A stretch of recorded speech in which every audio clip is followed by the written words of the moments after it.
మన ప్రభువైన యేసుక్రీస్తు నామములో మీకు అందరికీ వందనాలు సమర్పిస్తున్నాను. ఈరోజు ఫుల్ డే బైబిల్ తరగతిలో మనం నేర్చుకోబోయేటువంటి అంశం విశ్వాసం గురించినటువంటి సంగతులను మనం పరిశీలన చేద్దాం. దేని గురించి అండి? విశ్వాసం.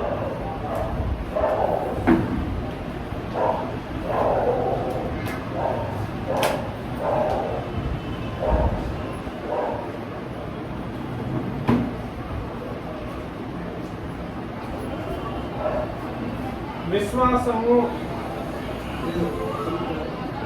ఈరోజు డేట్ ఎంత?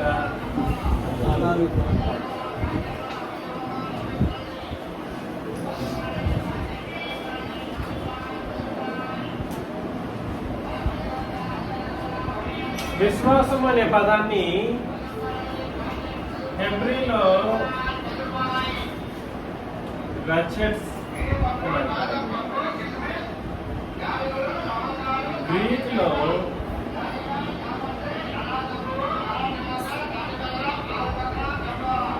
పిస్టిస్ అని అంటారు. రచెట్స్, పిస్టిస్, ఈ రెండో కూడా సరే ఒకటే అర్థాన్ని ఇస్తాయి. ఒకటే అర్థం. ఏమిటి ఒకటే అర్థం? దృఢమైన అంగీకారము, స్థిరమైన ఒప్పుకోలు.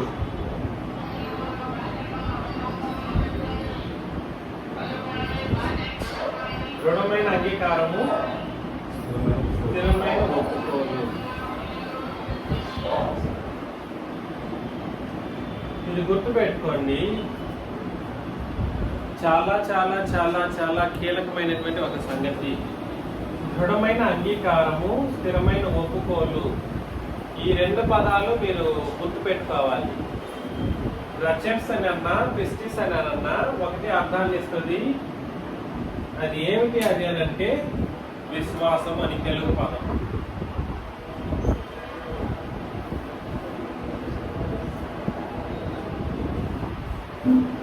విశ్వాసం అనే ఒక తెలుగు పదాన్ని ఈ విధంగా అభివర్ణించడం జరుగుతుంది అన్నమాట.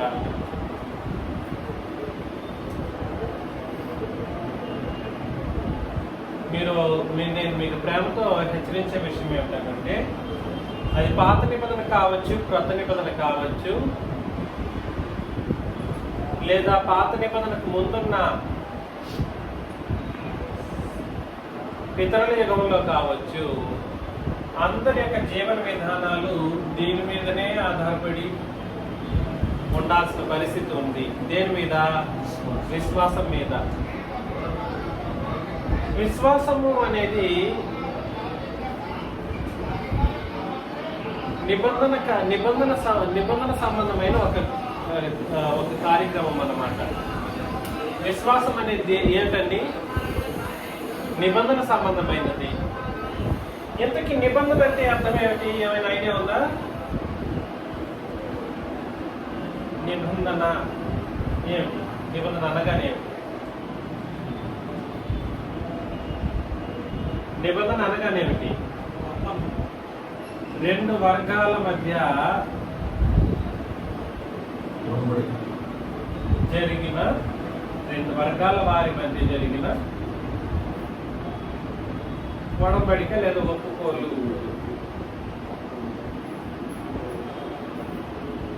ఒప్పుకోలు అన్నా,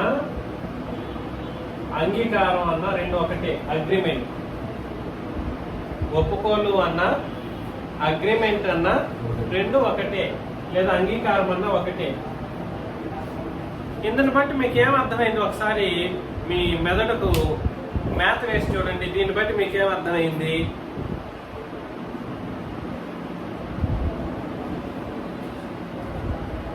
ఇప్పుడు చెప్పిన ఈ సంగతులను బట్టి మనకు అర్థమైన సంగతి ఏమిటి? విషయం ఏమిటి?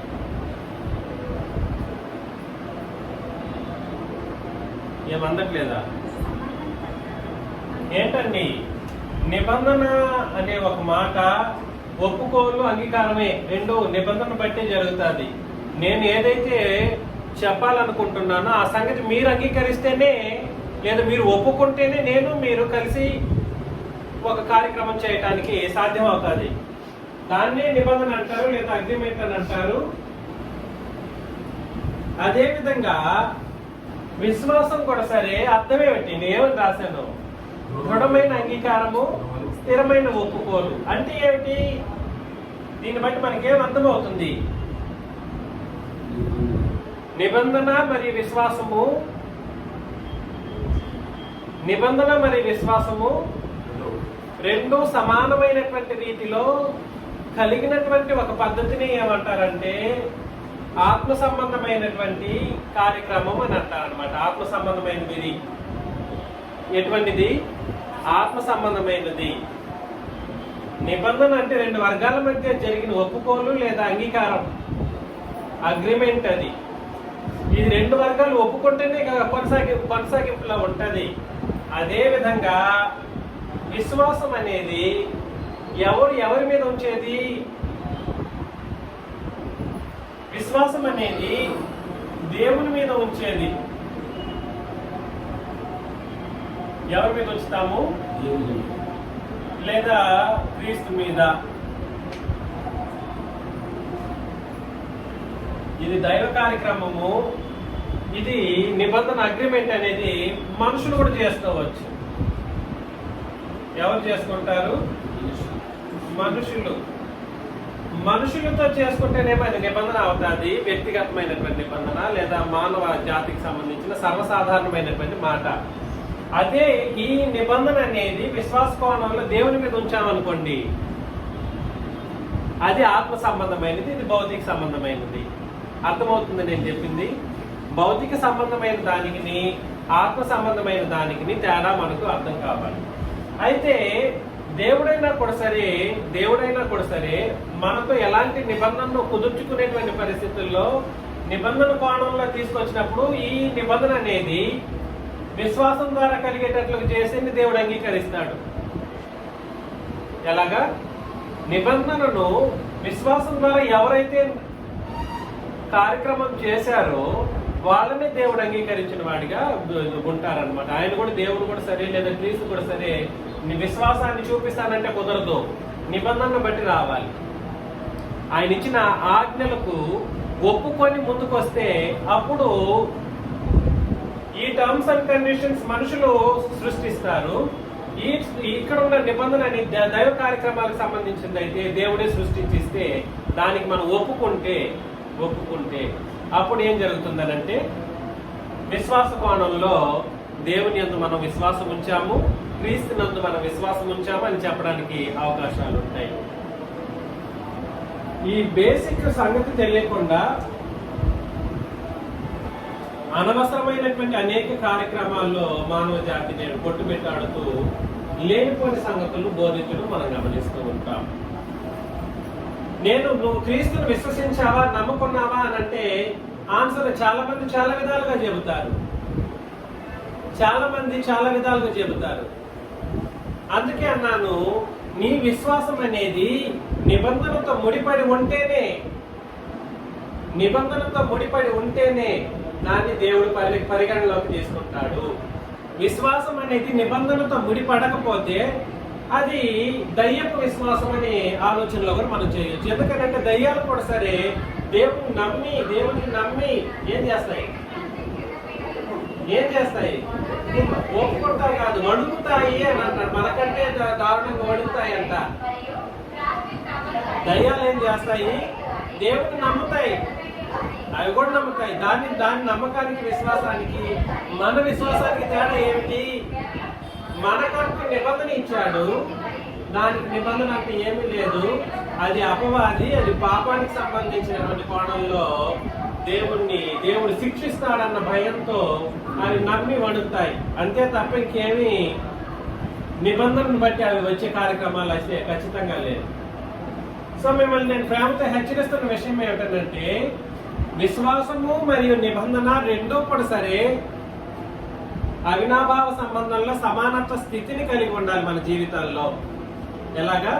విశ్వాసం అనేది నిబంధనను బట్టి, నిబంధన అనేది విశ్వాసమును బట్టి ఎవరైతే దేవుని యందును క్రీస్తునందును విశ్వాసం ఉంచుతారో దానిని ఏ నిబంధన విశ్వాసం అని అంటారంటే క్రొత్త నిబంధన విశ్వాసము అని అంటారనమాట.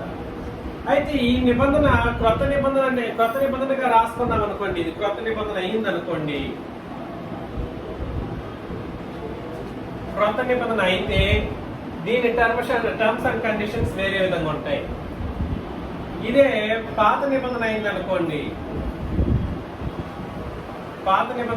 దీనికి ఆ టర్మ్స్ అండ్ కండిషన్స్ వేరే విధంగా ఉంటాయి. ఈ నిబంధనలో వచ్చే వాళ్ళు ఒక విధంగా ఉంటారు, ఈ నిబంధన ప్రకారం వెళ్ళిన వాళ్ళు ఒక విధంగా ఉంటారు. అర్థమవుతుంది కదా? ఈ నిబంధన ప్రకారం వచ్చిన వాళ్ళు ఎలా వస్తారు దేవుని దగ్గరికి? గత వారం ఆలోచన చేశాను, గత నెల. పాత నిబంధన ప్రకారం దేవుడిని నమ్ముకున్న వాళ్ళు ఎలా ఉంటారు?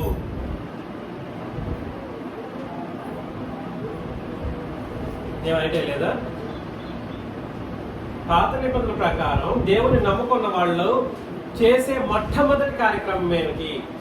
సున్నతి పొందడం. ఏం పొందడం?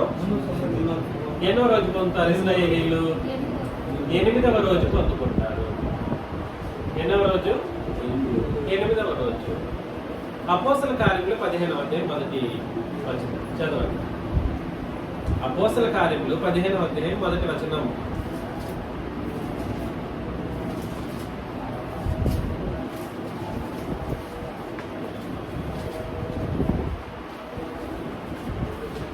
అందరూ యూరియా నుండి వచ్చి మీరు మోషే నియమించిన ఆచారం చొప్పున సమ్మతి పొందితేనే కానీ రక్షణ పొందలేదని సహోదరులకు బోధించింది. చూసారా? మోషే నియమించిన ఆచారం చొప్పున సమ్మతి పొందితేనే వాళ్ళకి ఏముంటది?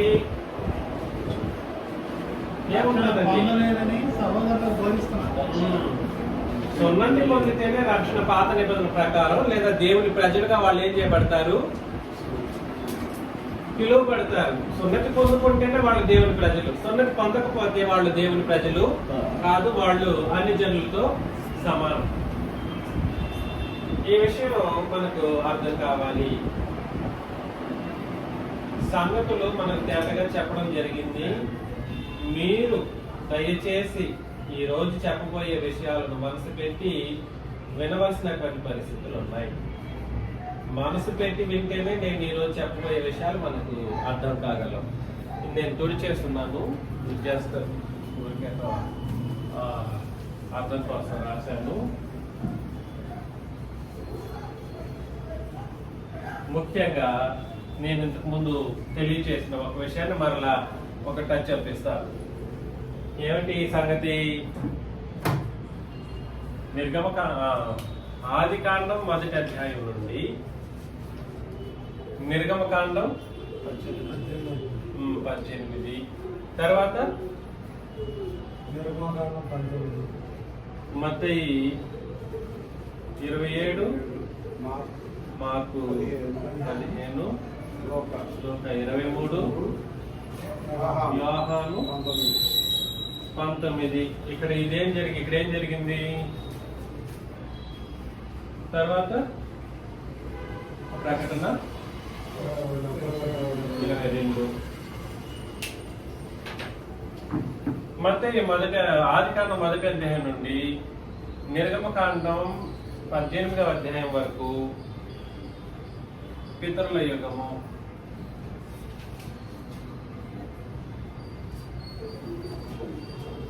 నిర్గమకాండం 19 నుండి మత్తయి 27 వరకు, మార్కు 15 వరకు, లూకా 23 వరకు, యోహాను 19 వరకు ఏ యుగము?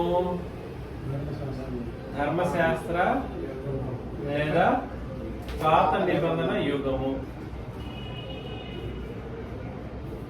మత్తయి 28, మార్కు 16, లూకా 24, యోహాను 20-21 నుండి ప్రకటన గ్రంథం వరకు ఏ యుగము? క్రొత్త నిబంధన యుగం. ఇది ఎంతకాలం ఐడియా ఉంది కదండి? ఇది 2500 సంవత్సరాల కాలం. ఎంతకాలము? 2500 సంవత్సరాలు. ఇది ఎంతకాలము?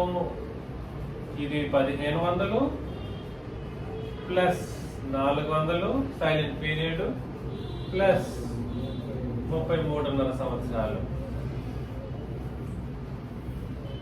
మొత్తం ఎంత కాలము? దాదాపు ఇది కూడా 2000 సంవత్సరాలు. ఇది ఎంత కాలము? ఇప్పుడు వరకు ఇప్పటికే 2000 సంవత్సరాలు అయిపోయింది. ఇంకా ఇట్స్ కీప్ ఆన్ గోయింగ్ అన్నమాట. అది కొనసాగింపులోనే ఉంది. సో లెక్కలు ఎప్పటికైతే దాదాపు 7,000 సంవత్సరాల కాలము గడిచిపోయింది. ఎంత కాలం గడిచిపోయింది? 7,000 సంవత్సరాల కాలం అనేది వాస్తవానికి సరైన సమయం కాదు. ఇది ఆర్కియాలజికల్ బేస్డ్ కౌంటింగ్ మాత్రమే. ఆర్కియాలజికల్ బేస్డ్ కౌంటింగ్ మాత్రమే. ఎందుకంటే ఆదికాండం మొదటి అధ్యాయమే, మనం మొదటి అధ్యాయాన్ని చదివితేనే కొన్ని లక్షల కోటాను కోట్ల సంవత్సరాలు గడిచిపోయినట్లుగా లేఖన భాగాలు తెలియజేస్తాయి. ఎన్ని సంవత్సరాలు?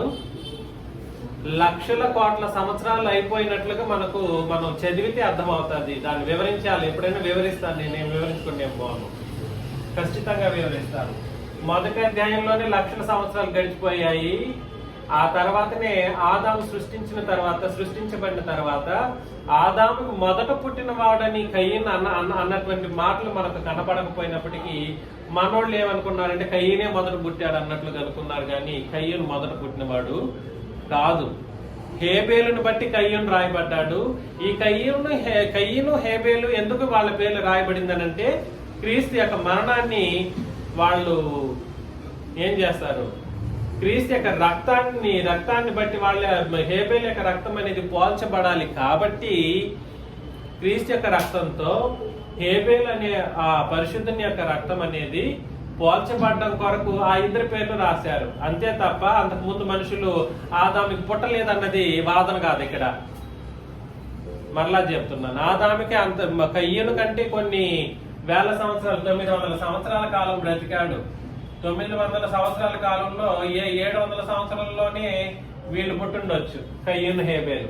ఈ 700 సంవత్సరాలకు మునుపు ఎంతమంది పుట్టుండొచ్చు? దేశాలు తయారైపోయాయి అప్పటికే. కయ్యను తన తమ్ముడైనటువంటి హేబేల్ని చంపేసిన తర్వాత దేశ దిమిరి వెళ్ళిపోయి అక్కడ మనుషుల్ని, అక్కడ స్త్రీని పెళ్లి చేసుకోవడం లాంటివి జరిగిపోయాయి. వాళ్ళందరూ ఎక్కడి నుండి వచ్చారంటే ఈ 700 సంవత్సరాల కాలంలో పుట్టినటువంటి ప్రజలు ఎంతమంది అయితే ఉన్నారో వాళ్ళు దేశాలుగా మారిపోయారు అప్పటికే.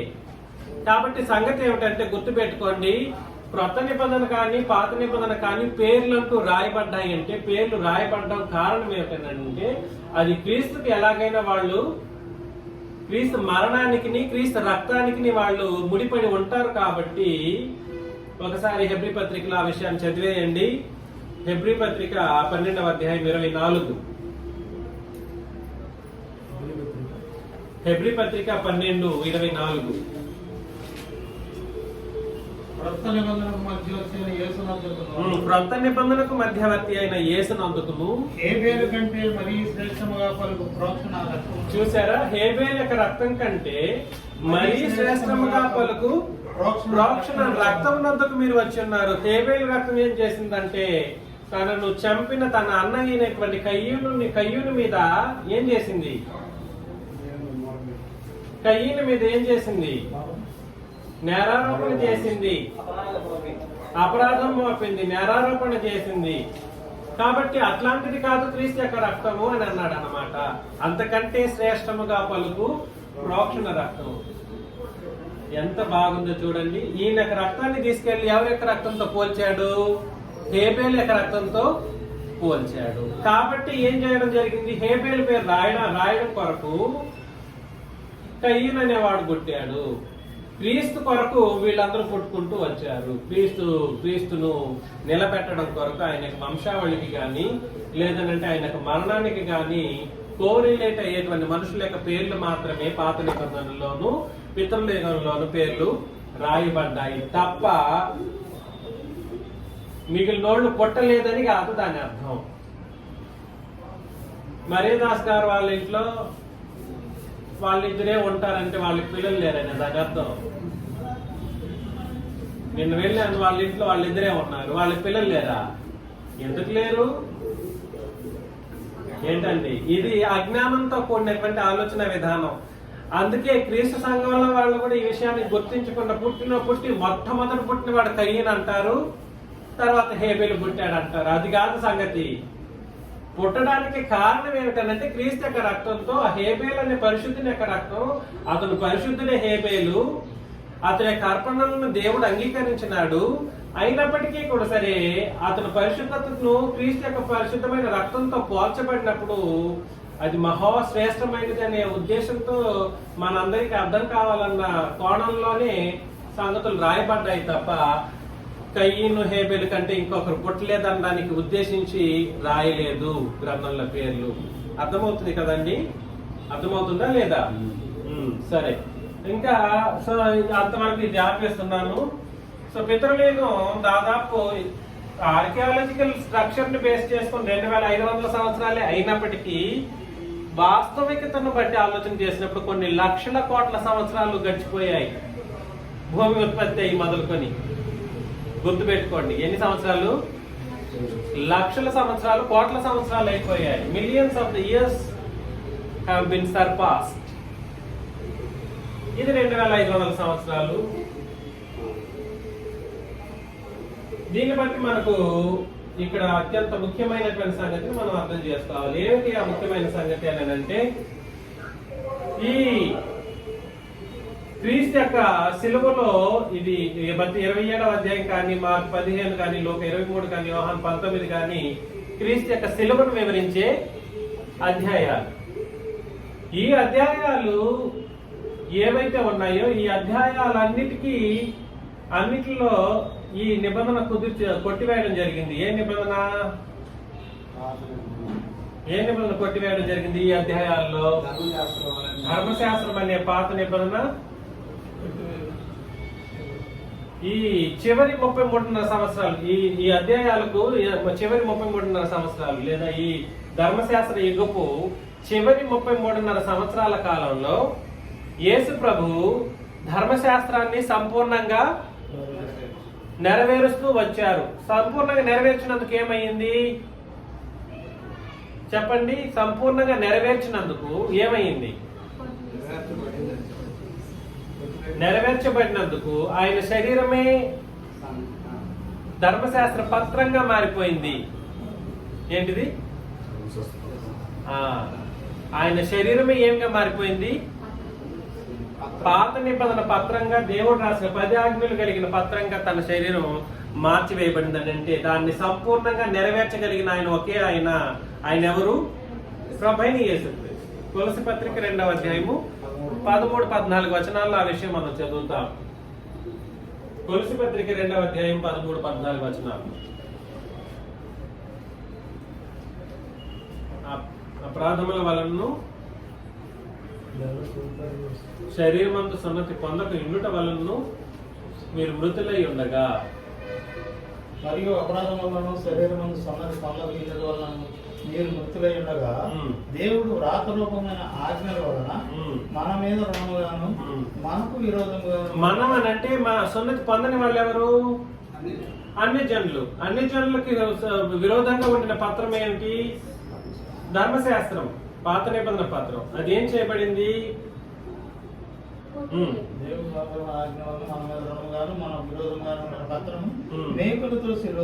ఆ పత్రాన్ని తీసుకెళ్లి మేకులతో కొట్టాడా? ఎవరు చనిపోయింది? యేసుక్రీస్తుని సిలువ వేశారు. పత్రాన్ని ఎక్కడ తీసుకెళ్లి మేకులతో సిలువ కొట్టారు? ఆయన శరీరంలో ప్రతి ఆజ్ఞ కూడా సరే నెరవేర్చబడినందుకు తన శరీరమే ధర్మశాస్త్ర పత్రంగా మారిపోయింది అన్నమాట, పాత నిబంధన పత్రంగా. దానికని ఏం జరిగింది? సిలువకు మేకులతో కొట్టి దాని మీద ఏ దేవుడైతే రాశాడో ఆ దేవుడే తుడిచివేసి, మ్యూట్ లో పెట్టాలి. ఆన్లైన్ లో ఉండేవాడు మ్యూట్ లో పెట్టండి.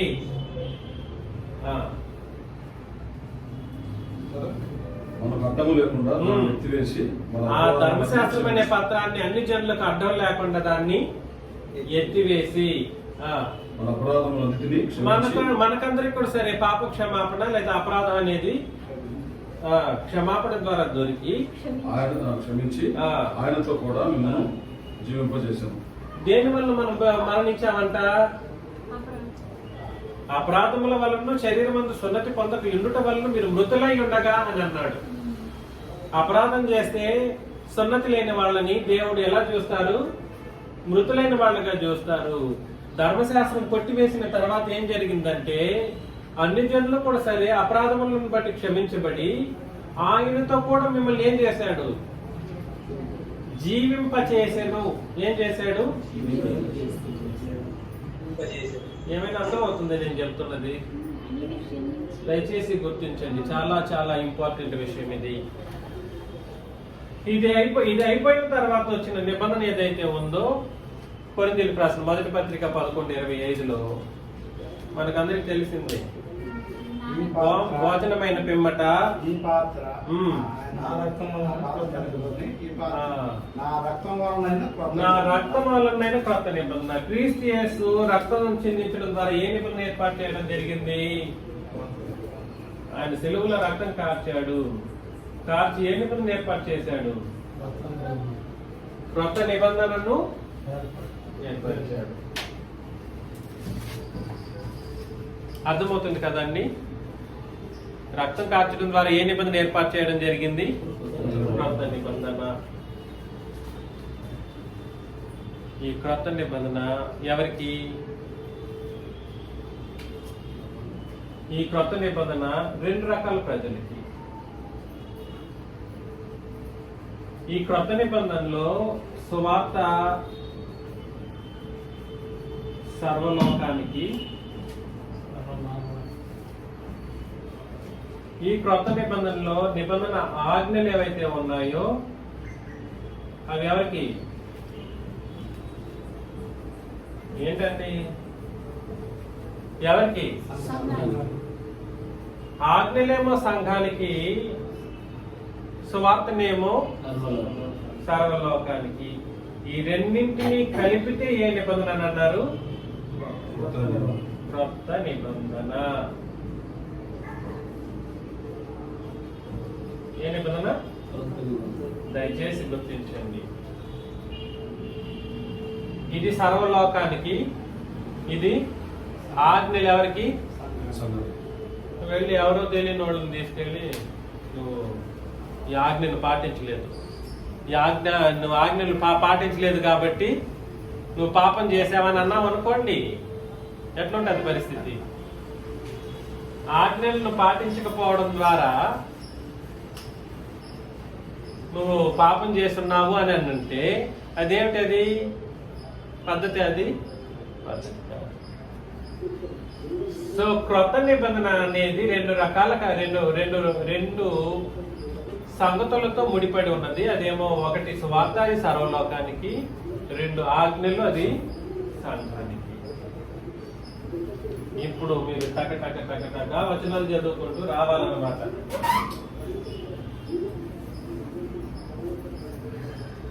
సో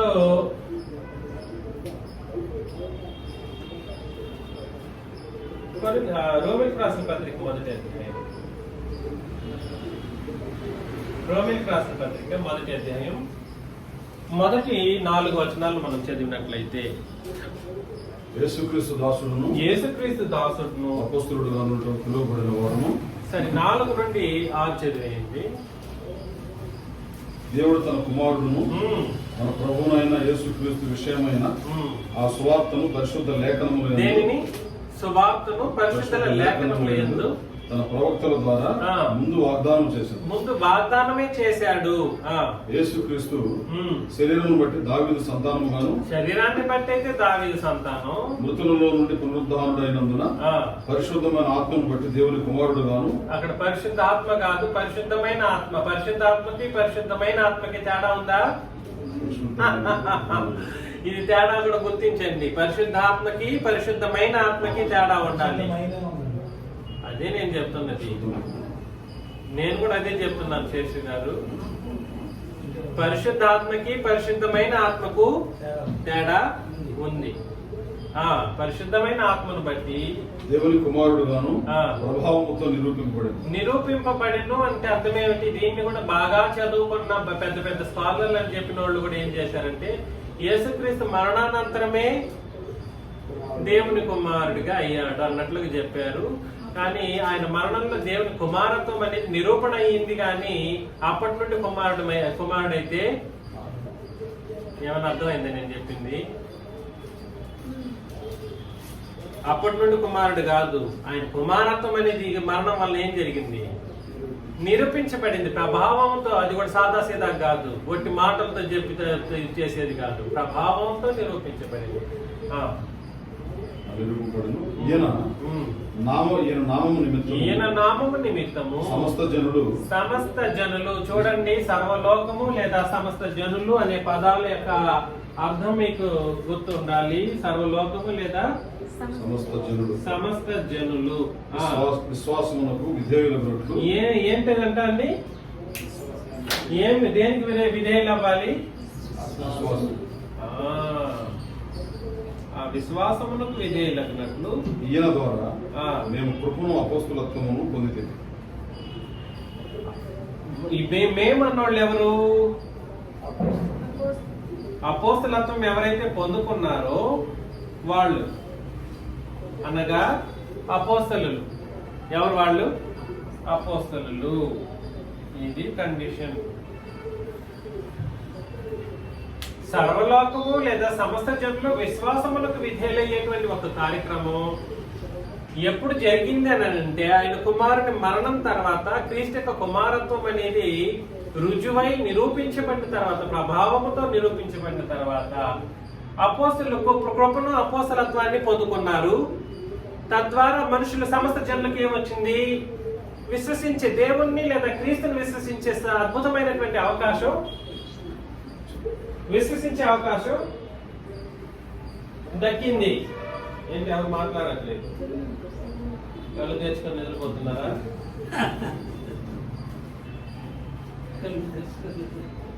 ఎప్పుడైతే అపోస్తలులు కృపను అపోస్తలత్వము అనేటువంటి ఒక అద్భుతమైనటువంటి అధికారాన్ని, అపోస్తలత్వం అనేది అధికారం అండి. అపోస్తలత్వం అంటే ఏమిటి? అది ఒక అధికారం, అది ఒక చిహ్నం, అది వాళ్ళకే ఉంటది. ఎవరికి? అపోస్తలకే ఉంటాయి. ఏంటిది ఆ చిహ్నం? ఒకసారి చదువుతారా? చిహ్నం ఏమిటి? అపోస్తలత్వం అనే దానికి చిహ్నాలు ఏమిటి? 2 కొరింథీ 12వ అధ్యాయం 12-13 వచనాలు చదివినప్పుడు, 2 కొరింథీ 12వ అధ్యాయము 12-13 వచనాలు చదివితే, సూచక క్రియలను అద్భుతములను, సూచక క్రియలు, అద్భుతాలు, మహత్కార్యములను చేయుట వలన అపోస్తలుని యొక్క చిహ్నములు పూర్ణమైన ఓర్మితో మీ మధ్యన నిజముగా కనపరచబడింది. ఇప్పుడు ఎవరైనా అపోస్తలు అని పేరు పెట్టుకున్నారనుకోండి, వాళ్ళ యొక్క చిహ్నం, వాళ్ళ లక్షణం ఏమిటి అని అంటే ఏం చేయాలి? వాళ్ళు ఏం చేయాలి చెప్పండి? సూచక క్రియలు, అద్భుతాలు, మహత్కార్యాలు డైరెక్ట్ గా చేస్తూ ఉంటారన్నమాట. వీళ్ళు ఎట్లుంటారో మనం ఊహించలేనంత పవర్ఫుల్ పీపుల్ గా ఉంటారు. ఊహించలేనంత పవర్ఫుల్ పీపుల్ గా, మనుషులుగా వాళ్ళు ఉంటారన్నమాట. ఇప్పుడు అపోస్తలులని పేరు పెట్టుకున్న వాళ్ళని ఒకసారి వెళ్ళి కదిలించండి, చూడండి, వాళ్ళకి సూచక క్రియలు తెలియదు. అసలు సూచక క్రియలు అంటే అర్థం కూడా తెలియదు. వాస్తవానికి చెప్పాలంటే అర్థం ఏంటో కూడా తెలియదు. అద్భుతాలా చేయలేరు. అద్భుతం అంటే దానికి ఏదోదో గుడ్డి గుర్తులుగా చేసే అద్భుతాలు కావు. గుడ్డి గుర్తు కోసం చేసే మ్యాజిక్ ట్రిక్స్ కాదు. ఎట్లాగా? మ్యాజికల్ ట్రిక్స్ కాదు. గారడీ, ఆ రోజు సీమోను గారడీ చేసుకుని తిరిగాడు, అలాంటి గారడీ కాదు ఇది. కళ్ళు ఎదురుగానే అద్భుతాలు జరిగిపోతూ ఉంటాయి. ఎలాగా? కన్ను ముందే స్వస్థతలు జరిగిపోతూ ఉంటాయి. అంత పవర్ఫుల్ గా సిచ్యువేషన్స్ ఎవరుంటారంట? ఎవరికి ఉంటది? అపోస్తలులకు ఉంటది. మహత్కార్యాలు చేస్తారు. మహత్కార్యాలు చేస్తారు. మహత్కార్యాలు అంటే అర్థం ఏమిటి? వండర్స్. ఆ పదాన్ని ఆ పదాన్ని విడగొట్టండి. ఆ మహత్తు కలిగినటువంటి అంటే మహాశక్తి కలిగినటువంటి కార్యాలు, దేవుని యొక్క శక్తిని కళ్ళారా కనపరచగలిగేంత గొప్పవాళ్ళు వీళ్ళు. ఎవరు? అపోస్తలులు. గ్రంథంలో చెప్పబడినటువంటి క్రొత్త నిబంధనలో చెప్పబడిన అపోస్తలుల యొక్క చిహ్నాలు ఇవి. ఏంటివి అవి? వీళ్ళు కళ్ళెదురుగా చేస్తారు. అంత చేసినా మేము మీ మధ్య ప్రేమతోనే ఉన్నాం నాయనలారా అని అన్నారనమాట వాళ్ళు. అక్కడ మనోళ్ళు ఇప్పుడున్న అపోస్తలులు అని చెప్పబడిన వాళ్ళని వెళ్ళి చూడండి, నా పాత దుమ్ము దులిపేసి వెళ్తా, దుమ్ము వచ్చి రేపొద్దున ఏం చేస్తాయి? సాక్ష్యం చెప్తాయి అని భయపెట్టేసి వెళ్ళిపోతా ఉంటారు. అది కావాల్సింది. సరే, ఏదేమైనప్పటికీ మన టాపిక్ లోకి వస్తాం. కృపను అపోస్తలత్వాన్ని పొందుకున్నటువంటి మనుషులు ఎవరంటే అపోస్తలులు. ఈ వీళ్ళు ఎందుకొరకు ఇది చేశారు? అద్భుతాలు, సూచక్రియలు, మహత్కార్యాలు అంటే సమస్త జనులు. ఆ మాట మరొకసారి చదవండి. 6వ వచనం, రోమిల్ రాసిన పత్రిక 1వ అధ్యాయం 6. ఈయన నామము నిమిత్తము సమస్త జనులు విశ్వాసమునకు విధేయులందుకు. సమస్త జనులు విశ్వాసము. ఎంతమంది అండి? సమస్త జనులు లేదా సర్వలోకం విశ్వాసానికి గురి అవ్వడానికి మేము ఏమేమి పొందుకున్నాము?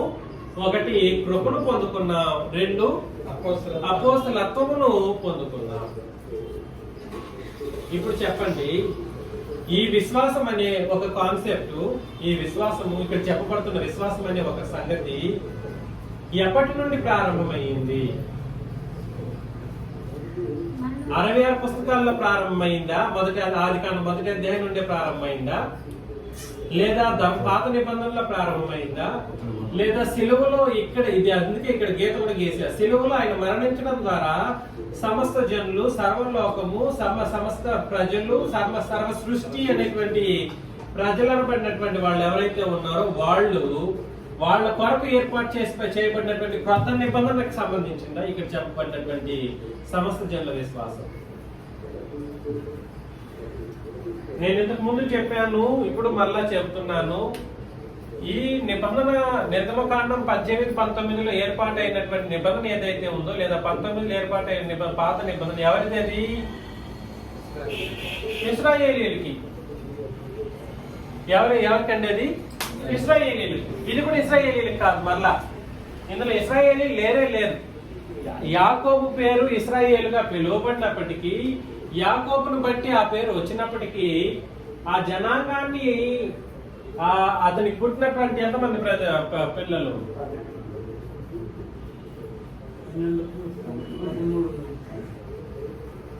12 ప్లస్ ఒక ఆయన.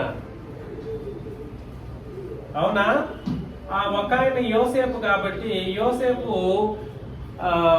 ఇశ్రాయేలీల నుండి వేరు చేయబడతాడు. ఎందుకనంటే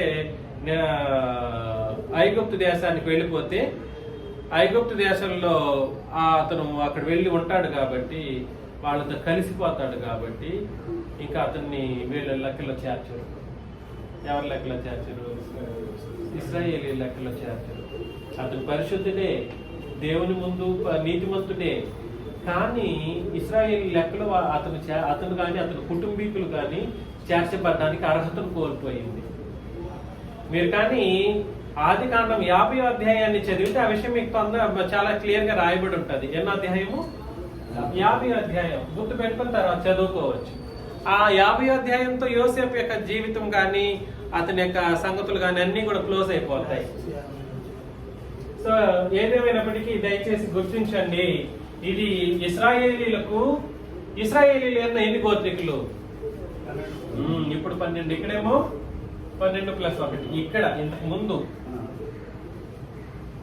ఇప్పుడు ఇక్కడికి వచ్చిన వాళ్ళు ఎంతమంది ఉంటారు? లాస్ట్ తమ్ముడు యోసేపు తమ్ముడు కూడా సరే వీళ్ళ లెక్కలో చేర్చబడతాడు.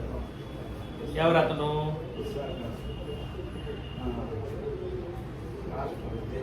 బెన్యామీన్.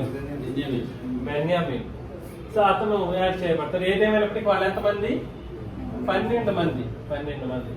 ఈ 12 మంది గోత్రికులు మాత్రమే ఇశ్రాయేల్ ప్రజలుగా పిలువబడటం, వాళ్ళతో మాత్రమే దేవుడు పాత నిబంధనలు కుదుర్చుకోవటం, వాళ్ళలో పుట్టిన ప్రతి ఒక్కరు 8వ రోజు సున్నతి చేసుకోబడటం, ఇలాంటి కార్యక్రమాలు ధర్మశాస్త్రపు ఆజ్ఞలుగా మనకు వాళ్ళకి ఇచ్చినట్టు సంగతులు మనకు తెలుసు. అది శిలువ వరకు కొనసాగింపులో ఉంటది. ఇది సమస్త జనులకు ఉద్దేశించింది మాత్రం కాదు. సమస్త జనులకు ఉద్దేశించింది క్రొత్త నిబంధన. ఇందులో సమస్త లోక జనులు పాప క్షమాపణను పొందుకోవడానికి ముందు వాళ్ళు ఏం చేయాలంటే ఈ విశ్వాసములకు విధేయులు. దేనికి విధేయులు కావాలి? దేనికి విధేయులు కావాలి? సమస్త జనులు విశ్వాసములకు విధేయులు కావాలి. రోమిలకు రాసిన పత్రిక 16 25 నుండి 27 వచనాలు చదివినప్పుడు,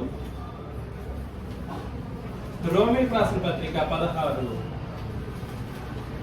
25 నుండి 27 వచనాలు చదివితే, సమస్తమైన అన్ని జనులు విశ్వాసములకు విధేయులకు అనాది నుండి రహస్యంగా ఉంచబడి. ఎప్పటి నుండి రహస్యంగా పెట్టండి?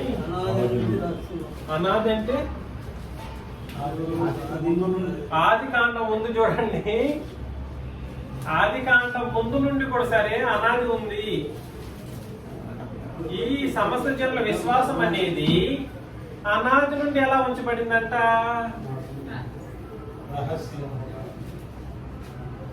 ఎలా ఉంచబడింది? ఏ విశ్వాసము? ఏ విశ్వాసము? సమస్తమైన అన్ని జనులు విశ్వాసమునకు విధేయులగునట్లు అనాది నుండి రహస్యముగా ఉంచబడి, అంటే ఆదికి ముందు నుండి కూడా రహస్యంగా ఉంచబడి, ఇప్పుడు ప్రత్యక్షపరచబడిన మర్మమును దేవుని ఆజ్ఞ ప్రకారం ప్రవక్తల లేఖనముల ద్వారా వారికి తెలుపబడి ఉన్నది. వారికి తెలుపబడి ఉన్నది. ప్రవక్తల లేఖనముల ద్వారా వారికి తెలుపబడింది. వాళ్ళెవరు? వాళ్ళెవరు? ఈ రహస్యాలు ఎవరికి తెలుపబడ్డాయంట? అపోస్తలులకు తెలుపబడ్డాయి. వీళ్ళెవరు? 12 మంది. వాళ్ళని చెబుతున్న వ్యక్తి ఎవరు? పౌలు. వాళ్ళని చెబుతున్న వ్యక్తులు ఎవరు? ఎందుకంటే ఈ 12 మంది యేసు ప్రభు బ్రతికినప్పుడు ఆయనతో పాటు ఉన్న వాళ్ళు ఎవరు? ఆయనతో పాటు బ్రతికిన వాళ్ళు ఎవరు? ఈ 12 మంది. పౌలు లేడు. రోమపత్రికను రాసిన వ్యక్తి ఎవరు? పౌలు గారు రాశాడు. అందుకని ఇక్కడ చెప్పేస్తున్నాడు తేటగా, నిత్య దేవుని ఆజ్ఞ ప్రకారము ప్రవక్తల లేఖనముల ద్వారా వారికి తెలుపబడి ఉన్నది.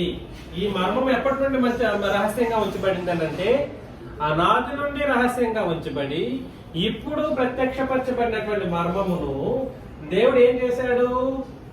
ముందుగానే లేఖనాల ద్వారా వీళ్ళకి, ఈ 12 మంది అపోస్తలులకి తెలిపాడు. నెక్స్ట్ వచనంలో ఈ మర్మమును అనుసరించిన నా స్వార్థ నేను అని చెప్పబడిన వ్యక్తి ఎవరు? పౌలు. అప్పుడు ఎంతమంది అవుతారు అపోస్తలులు? 13 మంది.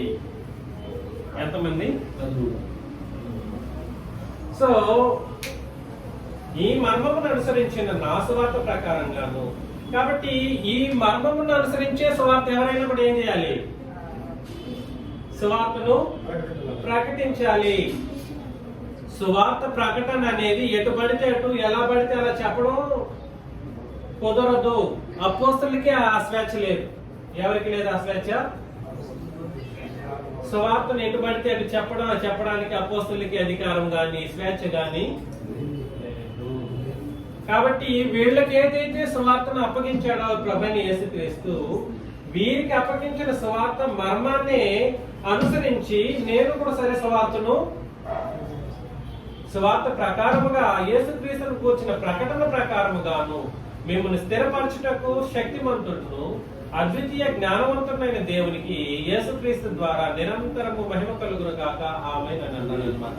కాబట్టి సర్వలోకము లేదా సమస్త జనులు విశ్వాసములకు విధేయులు అవ్వాలనంటే ముందు ప్రకటించబడాల్సింది ఏమిటి? సువార్త. అది అపోస్తలులకి ముందు అప్పగించబడింది. ఆ తర్వాత ఎవరికి అప్పగించబడింది? నాకు అప్పగించబడిందని పౌలు గారు చెప్పారు. అంటే ఈ సువార్త అనేది అపోస్తలులకే మొట్టమొదటిసారి అప్పగించడం జరిగింది. అది అంతవరకు ఎక్కడుంది, ఎలా ఉండింది? అది మర్మముగాను రహస్యంగాను ఉంచబడింది. ఎప్పటి నుండి ఉంచబడింది రహస్యంగాను మర్మంగాను? అనాది కాలం నుండి. ఇప్పుడు చెప్పండి, సువార్త చెప్పేటప్పుడు పాత నిబంధన పనికొస్తుందా? ఇప్పుడు చెప్పండి, సువార్త చెప్పేటప్పుడు పాత నిబంధన పనికొస్తుందా? అపోస్తులకి మాత్రమే అప్పగించబడినటువంటి ఈ సువార్త అనాది నుండి ఎలా ఉంచబడింది? అప్పగించేంత వరకు అని అంటే మర్మముగాను రహస్యంగాను పెట్టబడింది. ఇప్పుడు మీరు పాత నిబంధనలో లేని దాన్ని సృష్టించినట్టేగా పాత నిబంధన కలిపి సువార్తను బోధిస్తే నేను చెప్పేది మీకు అర్థమవుతుంది. మరొకసారి వచనాన్ని తేటగా చదవండి. 16వ అధ్యాయం రోమిలకు రాసిన పత్రిక. సమస్తమైన అన్ని జనులు విశ్వాసములకు విధేయులగునట్లు. ఎవరు? సమస్తమైన అన్ని జనులు విశ్వాసములకు విధేయులగునట్లు అనాది నుండి రహస్యముగా ఉంచబడి ఇప్పుడు ప్రత్యక్షపరచబడిన మర్మము నిత్య దేవుని ఆజ్ఞ ప్రకారము ప్రవక్తల లేఖనముల ద్వారా వారికి తెలుపబడి ఉంది. ఈ మర్మమును అనుసరించి ఉన్న నా సువార్త ప్రకారంగాను యేసుక్రీస్తును గూర్చిన ప్రకటన ప్రకారంగాను మిమ్మల్ని స్థిరపరచుటకు శక్తివంతుడును అద్వితీయ జ్ఞానవంతుడునైన దేవునికి యేసుక్రీస్తు ద్వారా నిరంతరం మహిమ కలుగునుగాక. కాబట్టి ప్రవక్తల లేఖనాలు అని అన్నాడు. ప్రవక్తల లేఖనాల్లో సువార్తకు సంబంధించిన విషయాలు ఉన్నాయి అన్నట్లుగా ఎవరికి తెలిపారు? యేసుక్రీస్తు మత్తయి, మార్కు, లూకా, యోహాను సువార్తల్లో ఈ ప్రవక్తల లేఖనాలను ఏం చేశాడంటే తనకు సంబంధించినటువంటి తన మరణానికి సంబంధించిన విషయాలను అపోస్తలుకి తెలియపరిచాడు. కాకపోతే అపోస్తలు ఏనాడైతే దాన్ని బయట పెట్టడానికి ఆజ్ఞాపించి సర్వలోకానికి మీరు వెళ్ళండి అని ఆజ్ఞాపించారో అప్పుడు మాత్రమే ఏం జరిగింది? బయలుపాటులోకి వచ్చింది. కాబట్టి సమస్త లోక జనుల విశ్వాసం అనేది ఇక్కడ ఇంపార్టెంట్. విశ్వాసమే. ఏ విశ్వాసము? సమస్త లోక జనులు. అబ్రహాము లాంటి విశ్వాసం కాదు. అబ్రహాము తన విశ్వాసాన్ని బట్టి తాను ఏం చేయబడ్డాడు? నీతిమంతుడిగా పిలువబడ్డాడు. నోవహు లాంటి విశ్వాసము కుదరదు. నోవహు లాంటి విశ్వాసం అనేది కుదరదు. ఎందుకనంటే నోవహు తన కుటుంబాన్ని మాత్రమే రక్షించుకున్నాడు. అదేవిధంగా ఇశ్రాయేలీలకు సంబంధించిన ధర్మశాస్త్ర విశ్వాసం లాంటిది కూడా కాదు మన విశ్వాసం. ఎందుకనంటే అది ఆ దేశానికి అప్పుడు ఇచ్చినటువంటి నిబంధన విశ్వాసం. మనకు కలగవలసినటువంటి విశ్వాసం ఎటువంటి విశ్వాసము? మనకు కలగవలసిన విశ్వాసం ఎటువంటి విశ్వాసం? సమస్త జనులు అపోస్తుల సువార్త ద్వారా విధేయత చూపించాలి. చూడండి, ఆ సమస్త జనుల విశ్వాసం అన్నది మనుషులు ఏం చేయాలనంటే దాన్ని మాత్రమే ఏం చేయాలి? విని విశ్వసించి రక్షణ పొందుకోవాలి. తిమోతికి రాసిన 2వ పత్రికలో 1వ అధ్యాయం 10 నుండి 13 వచనాలను చదివినప్పుడు, తిమోతికి రాసిన 2వ పత్రిక 1వ అధ్యాయం 10 నుండి 13 వచనాలు చదివితే నేను చదువుతాను. క్రీస్తు యేసు మన రక్షకుని ప్రత్యక్షత వలన బయలుపరచబడినదినైనా తన కృపను బట్టి మనలను రక్షించి పరిశుద్ధమైన పిలుపుతో ఆయన మనలను నిలిచెను. ఆ క్రీస్తు యేసు మరణాన్ని ఏం చేశాడు? నిరర్థకం చేసి జీవమును అక్షయతను సువార్త వల్ల వెలుగులోనికి తెచ్చాడు. ఆ సువార్త విషయంలో నేను ప్రకటించేవాడును గాను, అపోస్తలుడును గాను, బోధకుడు గాను నియమింపబడితిని. సువార్త విషయంలో మొదట నియమింపబడిన వాళ్ళు ఎవరు? అపోస్తలులు.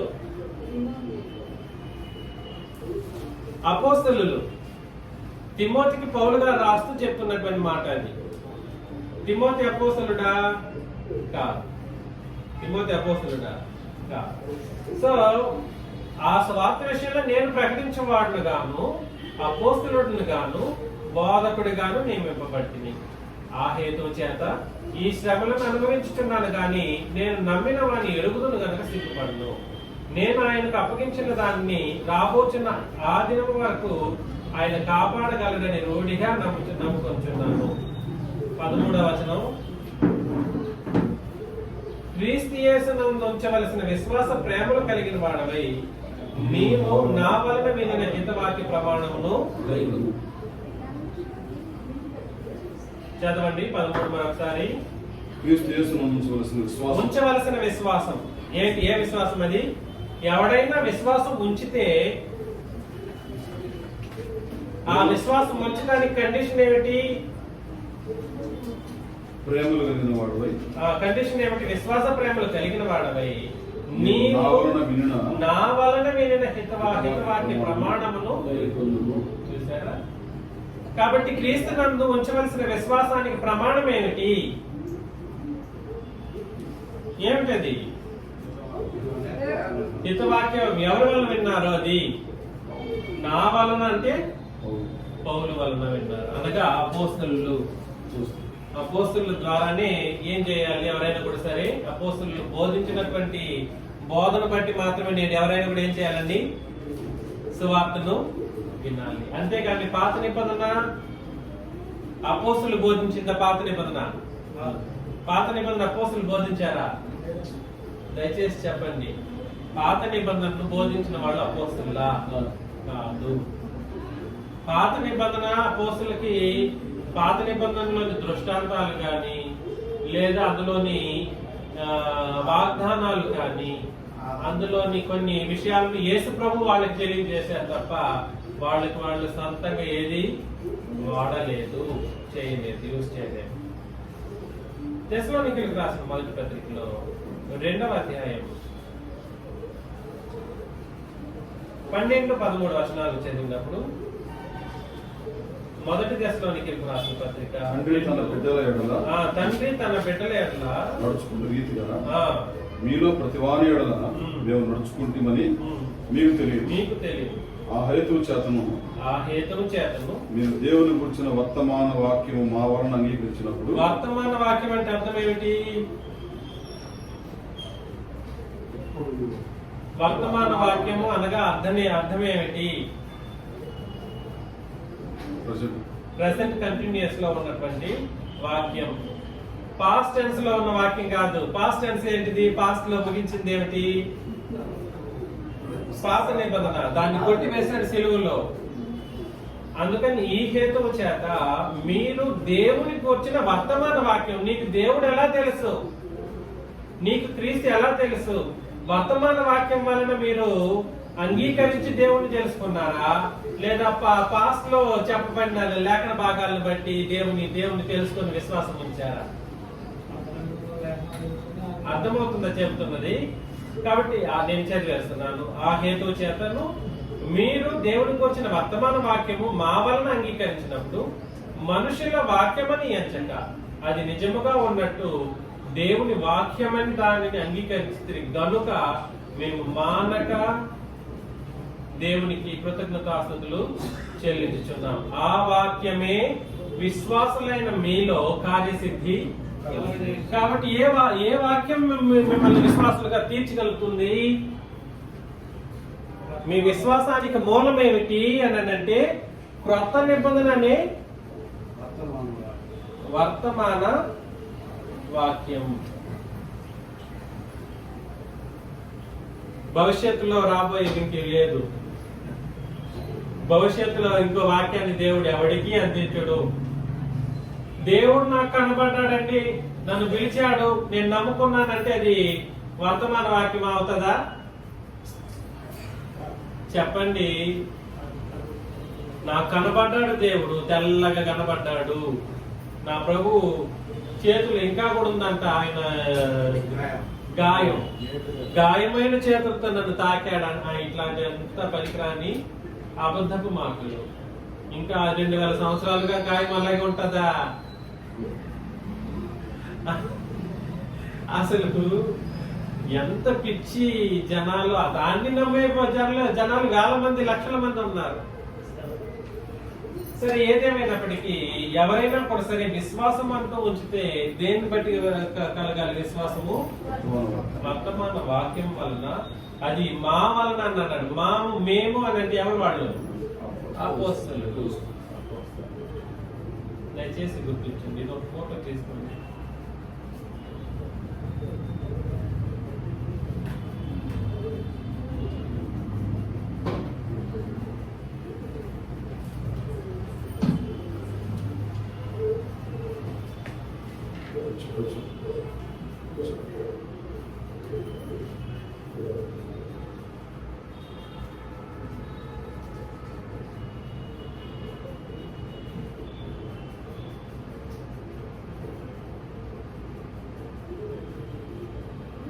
మనకు సంబంధించిన క్రొత్త నిబంధన విశ్వాసము లేదా సమస్త జనుల విశ్వాసం అనేది అనాది నుండి రహస్యంగా ఉంచబడి అపోస్తలుల ప్రకటన మేరకు వర్తమాన వాక్యముగా మన దగ్గరికి వచ్చినప్పుడు దాన్ని అలాగే ఆలోచన చేసి దాన్ని విని విశ్వసించి ఏం కలగాలి? విశ్వాసము కలిగి ఉండాలి. మన విశ్వాసానికి కారణమైనటువంటి నిబంధన ఏ నిబంధన అయ్యి మాత్రమే ఉండాలి? ఏ నిబంధన మాత్రమే అయి ఉండాలి? క్రొత్త నిబంధన మాత్రమే అయి ఉండాలి. ఇందులో పాత నిబంధన మన విశ్వాసానికి సంబంధించింది కాదు, అది ఇశ్రాయేలీలకి. ఇప్పటికీ వాళ్ళు ఈ రోజుకి కూడా సరే ఇశ్రాయేలీలకి క్రొత్త నిబంధన వాళ్ళు వద్దంటారు. ఈ రోజుకి వాళ్ళకున్న వైరాగ్యం ఇప్పుడున్న దరిద్రులకి, అసలు ఇప్పుడున్నటువంటి అన్నిలుగా ఉన్నటువంటి మనుషులకి, ఇప్పుడున్న బోధకులకి లేకుండా పోయింది. అది యేసుక్రీస్తు యొక్క శిలువలో ఆయన మహాఘోరమైనటువంటి మరణాన్ని పొందుతూ కొట్టివేసినటువంటి నిబంధన పట్ల వాళ్ళకి ఇంకనూ ఉంది వైరాగ్యం. అంత ఇది నీకెక్కడ పోయింది బుద్ధి? మనకెక్కడికి వెళ్ళిపోయింది? అంతటి వైరాగ్యం నీకు నాకు ఎందుకు లేకుండా పోయింది? ఈ విషయంలో మనం ఎందుకు ఆలోచన చేయలేకపోతున్నాం? చాలా కీలకంగా పరిశీలన చేయవలసినటువంటి ఒక సంగతి అన్నమాట. ఇది వర్తమాన వాక్యం అయితేనే నీ విశ్వాసం సరిగా ఉండగలదు. ఏ వాక్యం అయి ఉండాలి? వర్తమాన వాక్యం అయితేనే విశ్వాసం సరిగా ఉండగలుగుతుంది. లేదు అని అంటే, కాదు అని అంటే మాత్రం అది కుదరనే కుదరదు. నేను ఇది తుడిచేస్తున్నాను. ఇప్పుడు విశ్వాసము ధర్మశాస్త్రం ఒక్కసారి పరిశీలన చేద్దాం.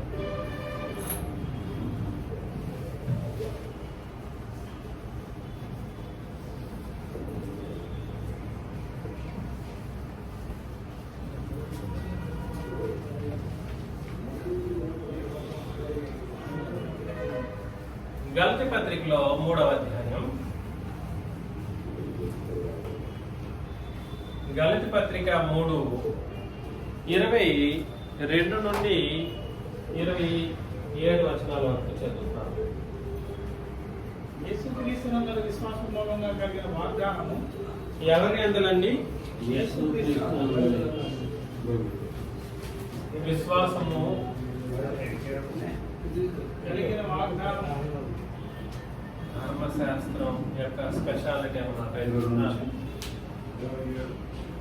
యేసుక్రీస్తునందలి విశ్వాస మూలముగా కలిగిన వాగ్దానం విశ్వసించే వారికి అనుగ్రహింపబడినట్లు లేఖనము అందరినీ పాపములు బంధించెను. అంటే అర్థమేమిటి? లేఖనం అనగానే ఏమిటి ఇక్కడ? దీన్ని ఏమన్నాడు? లేఖనము అని అన్నాడు. ఈ లేఖనం, ధర్మశాస్త్రం అనే లేఖనం ఏం చేసిందంట? అందరినీ, ఇది గుర్తు పెట్టుకోండి, ఏం చేసింది? పాపములో బంధించి.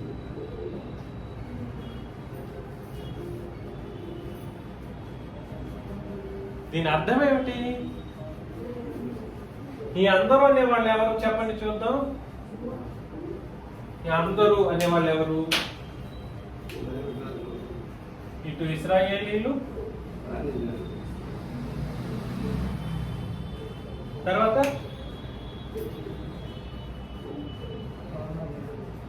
వీళ్ళు. ఈ లేఖనం అంట అంటే పాత నిబంధన వీళ్ళని పాపంలోనే నిలబెట్టింది. అదే పాత నిబంధన ఈ ఇశ్రాయేలీని ఎక్కడ దేంట్లో పెట్టింది? పాపంలో నిలబెట్టి ఏం చేసేసింది? ఇంకా వాళ్ళు తప్పించుకోకుండా ఇంకా పరిశుద్ధులయ్యే అవకాశం వాళ్ళకు ఉంటుందా? నేను గ్రంథానికి వ్యతిరేకంగా మాట్లాడట్లేదు. దయచేసి ఏంది పాత నిబంధన పాపం చేసేటట్లు చేసిందా అని మీరు ఊహించాల్సిన అవసరం లేదు. మీరే మరొకసారి ఆ వచనాన్ని చదువుకోండి. నేనేం అబద్ధం చెప్పట్లేదు. ఒక్కసారి మరొకసారి గట్టిగా చదవచ్చు. యేసుక్రీస్తునందలి విశ్వాసము ఇది జరగడానికి ఏది ముఖ్యమైన కారణం? ఎవరినందలి? యేసుక్రీస్తు నందలి విశ్వాసము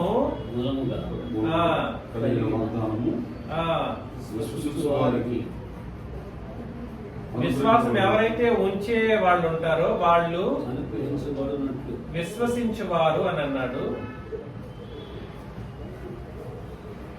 విశ్వసించువారు వీళ్ళు ఎవరై ఉండొచ్చు అని అంటే ఇది ఇశ్రాయేలీలు కావచ్చు, అన్ని జనులు కావచ్చు. వీళ్ళు ఎవరినందు విశ్వాసం ఉంచుతారు? యేసుక్రీస్తు నందలి విశ్వాసము ఉంచుతారు. ఈయన అందరి విశ్వాసం ఉంచడం కొరకు ఉంచడం కొరకు ధర్మశాస్త్రం వాడుకోబడింది. క్రీస్తు యేసునందలి విశ్వాసం ఉంచడం కొరకు ధర్మశాస్త్రం అనేది వాడుకోబడింది. ఎలా వాడుకోబడింది? ఇది ఎలా వాడుకోబడింది? అప్పటి వరకు అటు ఇశ్రాయేలీయులు పాపంలోనే కూరుకుపోయారు, ఇటు అన్ని జనులు పాపంలోనే కూరుకుపోయారు. అందుకని లేఖనము లేదా ధర్మశాస్త్రము అందరినీ పాపములో బంధించింది. ఇప్పుడు ఈయన అందరి విశ్వాసం ఉంచడానికి ఇదే లేఖనం పనికి వస్తుందా?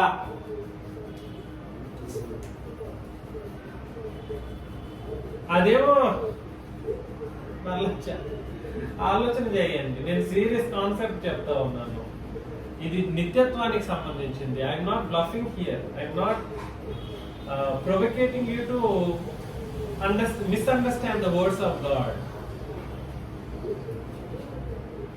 ధర్మశాస్త్రము అందరినీ పాపములో బంధించి పెట్టింది అని అన్నప్పుడు ఆ ధర్మశాస్త్రం క్రీస్తు నందరిని విశ్వాసం ఉంచుకోగలిగేటట్లు చేయగలుగుతుందా? నిన్ను చేయగలుగుతుందా? చెయ్యదు. 23 విశ్వాసము వెల్లడి కాకమునకు. ఏ విశ్వాసము? క్రీస్తు యేసునందుని ఉంచవలసిన విశ్వాసం. ఈ ధర్మశాస్త్రం ఉన్నంత కాలం కూడా సరే ఏం కాలేదు, వెల్లడైందా?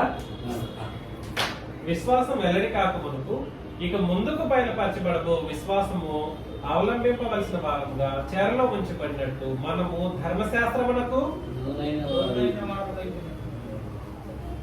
మనం అనే వాళ్ళు ఎవరు? వీళ్ళు ఈ ధర్మశాస్త్రాన్ని ఎవరికి ఇచ్చాడు? ఇశ్రాయేలీయులకు ఇచ్చాడు. ఇశ్రాయేలీయులు ధర్మశాస్త్రం చెల్లుబాటులో ఉన్నంత కాలం ఎక్కడున్నారు? చెరలో ఉంచబడ్డారు, లేదా బంధించబడ్డారు, లేదా పాపం అనే చెరలో ఏం చేయబడ్డారు? వాళ్ళు బంధించబడ్డారు. విశ్వాసం అప్పటికి ఏం కాలేదు. ఈయన నుంచి విశ్వాసము వెల్లడి కాలేదు. ఇక ముందుకు బయలుపరచబడబో విశ్వాసాన్ని అవలంబించాల్సినటువంటి పరిస్థితి ఉంది. కానీ అప్పటి వరకు మనం ఎలా ఉంచబడతాం? చెరలో ఉంచబడినట్టు మనము ధర్మశాస్త్రమునకు లోనైన వారమైతిమి. కాబట్టి క్రొత్త నిబంధన విశ్వాసం అప్పుడు ఉందా? ధర్మశాస్త్రం ఉన్నప్పుడు ఉందా? క్రొత్త నిబంధన విశ్వాసం ఉందా? ధర్మశాస్త్రం ఉన్నప్పుడు. కాబట్టి నీ విశ్వాసం ఏమిటి? ఏ నిబంధన బట్టి దేవుణ్ణి నమ్ముకున్నావు? ఏ నిబంధన బట్టి దేవుణ్ణి, క్రీస్తుని విశ్వాసం ఉంచావు? నీవు నమ్ముకున్న దానికి ప్రామాణికత ఏ నిబంధన? అది పాత నిబంధన, లేదా క్రొత్త నిబంధన, లేదా మిక్స్డ్ నిబంధన? ఏంటి నీ కార్యక్రమం? పాత నిబంధన అన్నావో ఇక్కడ చెప్పేశాడు. నువ్వు ఉంచవలసిన విశ్వాసం అప్పటికి వెల్లడి కాలేదు నాయన. నువ్వు ఉంచాల్సిన విశ్వాసము పాత నిబంధన ఉన్నంత కాలం వెల్లడిగా కాలేదు, బయలుపరచబడలేదు. అలాంటిది మిక్స్డ్ నిబంధన బోధలు ఎలా ఒక మనిషిని విశ్వాసంగా తీర్చగలదు, నిలబెట్టగలదు? 24 కాబట్టి మనము విశ్వాస మూలమున నీతిమంతులమని తీర్చబడినట్లు క్రీస్తు మద్దకు మనలను నడిపించుటకు ధర్మశాస్త్రం మనకు బాలశిక్ష. మనకు అంటే సంఘం కాదు, ఇప్పుడున్న అన్ని జనులకి, అంతకంటే కాదు. అది ఇవ్వబడిన నిబంధన ప్రజలకు మాత్రమే అది ఏం చేయబడింది బాల శిక్షకుడిగా ఉంటుంది. 25లో చాలా తేటగా చెప్పేస్తారు. అయితే విశ్వాసము వెల్లడి ఆగిన కనుక ఇక మీద వాళ్ళే ఉంటారంట. ఇశ్రాయేలీయులు దేని కింద అంటే పాత నిబంధన క్రింద ఎవరు ఉండరు? ఇశ్రాయేలీయులు ఉంటారు. నీకు మాత్రం ఎట్లా వస్తుంది, అది వర్తిస్తుంది. ఇప్పుడున్న నరజాతికి మాత్రం ఈ దేవుని యందు విశ్వాసం ఉంచడానికి ఎలా పనికి వస్తుంది? అది ఎలా పనికి వస్తుంది? ఏంటి ఈ సంగతి? ఏంటి ఈ కారణం ఆలోచన? కాబట్టి క్రీస్తు యేసునందు మీరందరూ విశ్వాసం వలన దేవుని కుమారులై ఉన్నారు. ఇది వెల్లడి అయినప్పుడు, సిలువలో ధర్మశాస్త్రాన్ని కొట్టేసినప్పుడు ఈయన యందు ఉంచవలసినటువంటి విశ్వాసం బయలుపాటులోకి వచ్చింది, వెల్లడి అయింది. కనుక ఇక మీదట ఎవరైనా దేవుని కుమారులు అవ్వాలంటే ఈ ధర్మశాస్త్రం ప్రకారం ఉండనే అది క్రీస్తు యేసునందు విశ్వాసం ఉంచడం ద్వారా, అనగా కొత్త నిబంధన ద్వారా ఏం చేయబడతారు? దేవునికి కుమారులై ఉంటారు. క్రీస్తులోనికి బాప్తిస్మం పొందిన మీరందరూ క్రీస్తును ధరించుకొని ఉన్నారు అని అన్నారు అన్నమాట. కొరింథీయులకు రాసిన 2వ పత్రికలో 11వ అధ్యాయం 4, 5, 6 వచనాలు చదివినప్పుడు బలహీనతను బట్టి ఆయన సులువ వేయబడిన కానీ దేవుని శక్తిని బట్టి జీవించున్నాడు. మేము ఆయన ఎందుండి బలహీనము ఉన్నాము కానీ మీ ఎడల దేవుని శక్తిని బట్టి ఆయనతో కూడా జీవం గలవారు. మీరు విశ్వాసం గలవారు ఉన్నారో లేదో మిమ్మల్ని మీరే శోధించుకుని చూసుకోండి. కాబట్టి బలహీనతను బట్టి యేసుక్రీస్తు సిలువ వేయబడ్డ సంగతి మీకు తెలియాలి. కాకపోతే ఆయన మహాదేవ శక్తి కలిగిన వాడు. మీరు విశ్వాసం కలిగిన వారు ఉన్నారో లేదో మిమ్మల్ని మీరే ఏం చేసుకోవాలి? శోధించుకొని చూచుకొనడి, మిమ్మల్ని మీరే పరీక్షించుకొనడి. మీరు భ్రష్టులు కాని ఎడల యేసుక్రీస్తు మీలో ఉన్నాడని మిమ్మల్ని కూర్చి మీరే ఎరగరా? మేము భ్రష్టులను కామని మీరు తెలుసుకుందని మీరు యూపించుతున్నారు. కాబట్టి విశ్వాసం కలిగిన వాళ్ళు ఏ విశ్వాసం కలిగిన వాళ్ళు అయి ఉన్నారో లేదో చెక్ చేసుకోవాలి. ఈ కొత్త నిబంధన విశ్వాసం క్రీస్తు యేసునందలి విశ్వాసం ఏదైతే ఉందో ఆ విశ్వాసం కలిగిన వాళ్ళు అయితేనే ఏమవుతారు? భ్రష్టులుగా ఉండరు. ఎవరై ఉండరు? భ్రష్టులుగా ఉండరు. మిగిలిన వాళ్ళు ఏమైపోతారు? విశ్వాస భ్రష్టులుగా మారిపోతారు. విశ్వాస భ్రష్టులుగా మారిపోతారు. రోమిలకు రాసిన పత్రిక 3:28. రోమిలకు రాసిన పత్రిక 3వ అధ్యాయం 28వ వచనం చెప్పేశాడు. ధర్మశాస్త్ర సంబంధమైన క్రియలు లేకుండా విశ్వాసము వలననే మనుషులు నీతిమంతులుగా తీర్చబడుచున్నారని. కాబట్టి ధర్మశాస్త్రాన్ని కలపొచ్చా? నీ విశ్వాసంతో పాత నిబంధనలు కలిపే అవకాశాలు ఉందా? చెప్పండి. నీ విశ్వాసానికి పాత నిబంధన పనికి వస్తుందా? పనికి రాదు. డైరెక్ట్ చెప్పండి. దీంట్లో నాంచాల్సిన అవసరం లేదు. నాంచి మొహమాట పడే నరకానికి వెళ్ళాల్సిన అవసరం లేదు. 9:32 రోమిలకు రాసిన పత్రిక.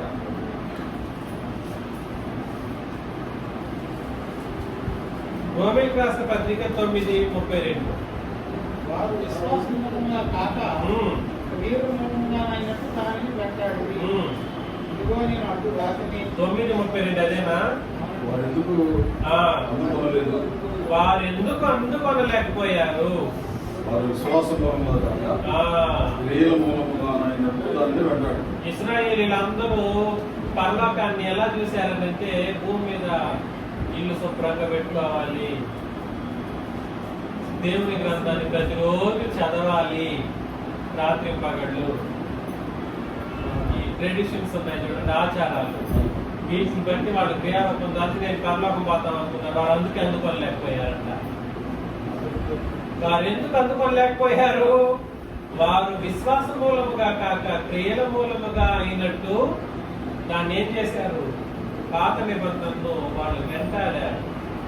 ఈ విషయం మనకు అర్థం కావాల్సింది. దయచేసి గుర్తించండి, పాత నిబంధన నీ విశ్వాసానికి పనికి రాదు, నిన్ను విశ్వాసంగా నిలబెట్టలేదు. ఎవరి విశ్వాసం వాళ్ళదే, అందరి విశ్వాసం ఒకటి. అయితే కొత్త నిబంధన విశ్వాసం కలిగినటువంటి వాళ్ళు ఎక్కడ ఉంటారు? కొత్త నిబంధన విశ్వాసం కలిగిన వాళ్ళు ఎక్కడ ఉంటారు? సంఘములో. అపోస్తలుల కార్యం 16:5. అపోస్తలుల కార్యములు 16వ అధ్యాయం 5వ వచనం. కనుక సంఘములో విశ్వాసములు స్థిరపడి, సంఘములో విశ్వాసమంతా స్థిరపడి మందుల లెక్కకు విస్తరించున్నాయి. కాబట్టి సంఘంలో ఉండే వాళ్ళందరూ ఎవరు? విశ్వాసులు. వాళ్ళ యొక్క విశ్వాసం ఎలా ఉండాలి?